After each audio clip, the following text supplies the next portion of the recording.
ये बच्चा इस अदालत में क्या कर रहा है? जज साहब, ये मेरा क्लाइंट है। और ये तो अभी अंडर एज है। जनाब, ये सिर्फ उम्र से अंडर एज है, वरना इसकी करतूत निहायत ही घटिया, निर्लज और चरित्रहीन है। किसी छठे हुए अपराधी से कहीं बदतर। आप कौन? मैं इसका भागा बाप हूँ। एक बेटा अपने पिता पे मुकदमा करना चाहता है, वो भी अंडर एज? जज साहब, मेरे क्लाइंट दावा करते हैं कि उनके पिता विपुल जी उन्हें बड़ी ही बेरहमी से मारपीट करते हैं। सर, जब भी इन्हें पता चलता है सर मुझे बहुत मारता है, सर मुझे बहुत मारता है सर, चमड़े के बट्टे से मारता है, मेरे चमड़े सिलसिले। अरे मारू नहीं तो क्या करूं? तूने तन मन चरित्र सब ठंडे नाली में डाल डाला। नहीं सर, मारता है सर, इन्हें अंदर डालिए सर। अरे आप लोग चुप हो जाइए। भाई, डिफेंस को कुछ कहना है?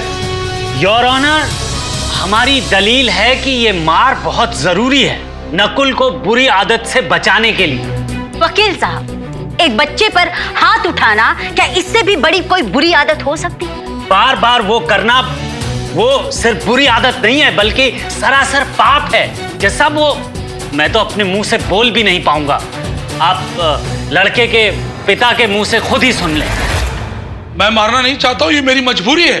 सर नहीं सर, ये झूठ बोलते हैं, ये इनकी कोई मजबूरी नहीं है सर। अरे चुप सर, इनको शौक है सर, मारने का शौक है इनको। ऐसी क्या मजबूरी है जो एक पिता को पशु बना देती है?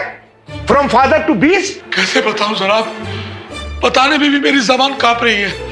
नहीं, आप बोलिए, खुल के बोलिए। अदालत तोतली भाषा भी समझती है। जनाब, जब भी मौका मिलता है ये हर बार जाकर बाथरूम में। क्या बाथरूम में? क्या जनाब, बाथरूम में जाकर हिलाता है। हिलाता है? यानी कि मास्टरबेशन, हस्तमैथुन।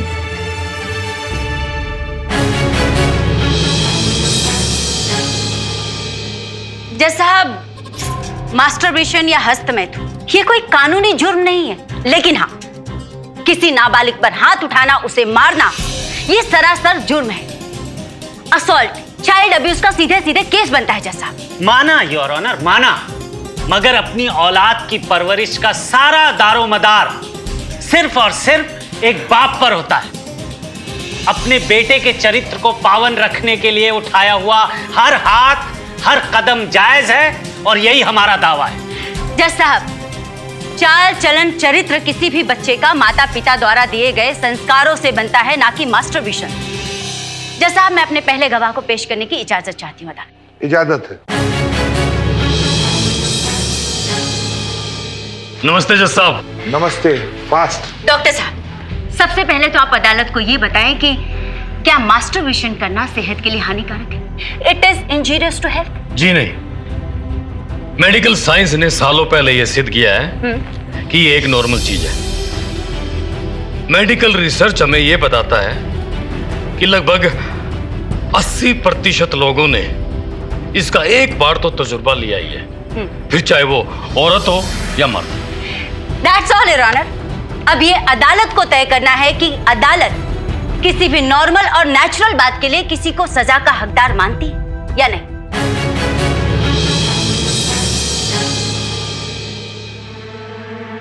डॉक्टर साहब, ये बताइए कि अगर ये मास्टरबेशन आदत बन जाए तो क्या ये बुरी बात नहीं है? मेडिकली तो नो है? जी हाँ, मेडिकली नो, लेकिन अगर हाँ आदत अगर ज्यादा हो जाए तो वो बुरी होती है, फिर चाहे वो मास्टरबेशन हो, अचार पापड़ खाना हो या हाथ उठाना। लेकिन डॉक्टर साहब, क्या ये सच नहीं है कि मास्टरबेशन करने से आदमी का धातु व्यर्थ होता है, उसमें तन मन में कमजोरी आती है, उसकी मर्दानगी कम हो जाती है? ये सब बेकार की और मनगढ़ंत बातें, ऐसा कुछ नहीं होता। आप जिसे और वो सड़क पर फालतू की जड़ी बूटी बेचने वाले धातु कहते हैं ना, दरअसल वो स्पर्म यानी शुक्राणु होते हैं, और ये शरीर में ना ज्यादा देर तक नहीं टिकते जज साहब। क्या मतलब है आपका, और हम कैसे मान लें? मतलब देखिए, मैं समझाता हूं आपको। जैसे खून बनता है ना शरीर में, वैसे ही हमारे शरीर में शुक्राणुओं का लगातार उत्पादन होता रहता है, ये लगातार बनते हैं। माफ करना, आप मैंने यो बताओ, अगर टंकी में जरूरत से ज्यादा पानी भर जाए तो क्या होता है? टंकी ओवरफ्लो हो जाती है, और क्या? एग्जैक्टली, यो है बात मैं कहना चाहूँ। अगर शरीर में शुक्राणुओं की मात्रा यानी मर्द के टेस्टिस जिन्हें बोलचाल की भाषा में बॉल्स कहते हैं ना, उनकी कैपेसिटी अगर ज्यादा हो जाए तो शरीर उन्हें बाहर निकाल देता है। बाहर निकाल देता है? हाँ, अपने आप? देखिए, उसके भी दो तरीके हैं।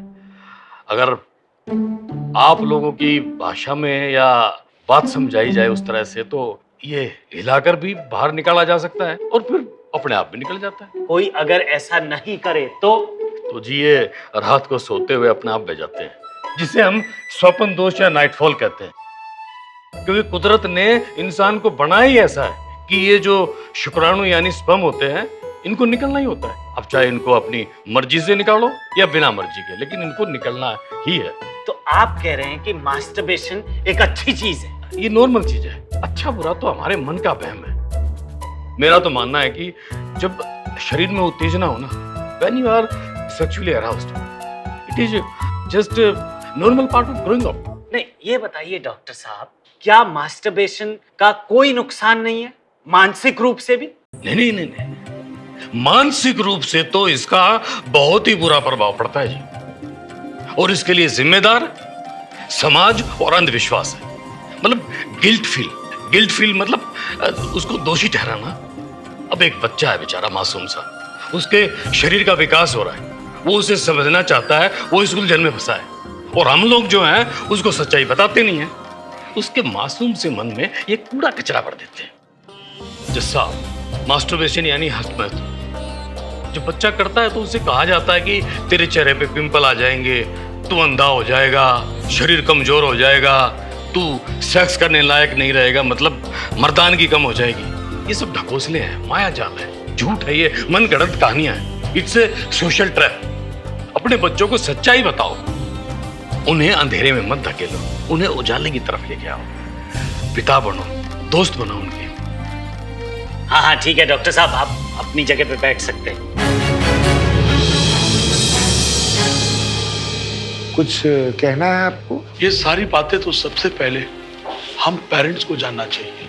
अब हमें समझ में आया कि मैस्टरबेशन करने से यानी हस्त मैथुन करने से शरीर कमजोर नहीं होता, बल्कि बाप और बेटे का रिश्ता कमजोर हो जाता है। मैं अब आपके सामने वादा करता हूं जज साहब कि मैं अब हाथ से नहीं बात से काम लूंगा। अगर ऐसा है तो मेरा हाथ भी कम ही चलेगा। अदालत अपना फैसला सुनाने से पहले ये बात विपुल जी से और दुनिया के हर बाप से पूछना चाहती है। क्या अपने दिल पे वो हाथ रख के कह सकते हैं कि उन्होंने कभी ये काम नहीं किया, कभी नहीं हिलाया, कभी मास्टरबेशन नहीं की?